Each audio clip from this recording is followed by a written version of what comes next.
Più si avvicina il congresso regionale della Lega, forse il 24-25 giugno, più sale la tensione all'interno del movimento. Da una parte l'attuale dirigenza, dall'altra militanti storici ma critici sulla gestione, e così tra veti incrociati, espulsioni, candidature a segretario che rischiano di dividere il popolo della Lega e di conseguenza i loro dirigenti più in vista, Roberto Marcato, ospite del nostro direttore Bacialli a Focus, ha attaccato la direzione veneta.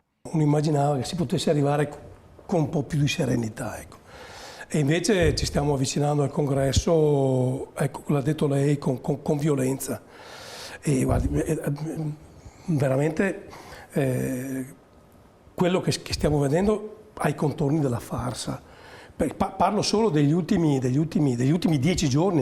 Primo fatto, Marcato ha bloccato un articolo che prevedeva che il voto degli istituzionali, ovvero sindaci, assessori e parlamentari, valesse un quinto rispetto agli altri votanti. Io l'ho definita una vaccata giuridica, questa l'ho proprio detto ho usato questa definizione elegantissima, e sono riuscito a interrompere, ovviamente, a sospendere il direttivo e a cassare questa norma assolutamente idiota. Seconda questione, i contributi volontari, e terza, quella delle espulsioni degli ultimi giorni, con motivazioni considerate poco chiare. Sono elementi però di violenza che stanno appesantendo pericolosamente il congresso regionale, che invece di essere il momento più bello e più alto della dialettica politica all'interno di un partito come il nostro, diventerà l'ennesimo scontro fra bande. Quanto alle candidature, oltre a Stefani Marcato, sceso in campo per la segreteria regionale,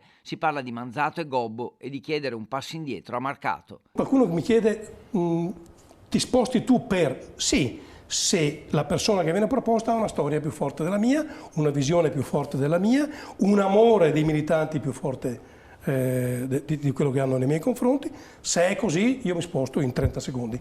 Non ne vedo moltissimi. Intanto il sottosegretario Massimo Bitonci e il commissario regionale Alberto Stefani non commentano, non vogliono entrare nella polemica, ci hanno risposto, ma parlare solo di temi e contenuti.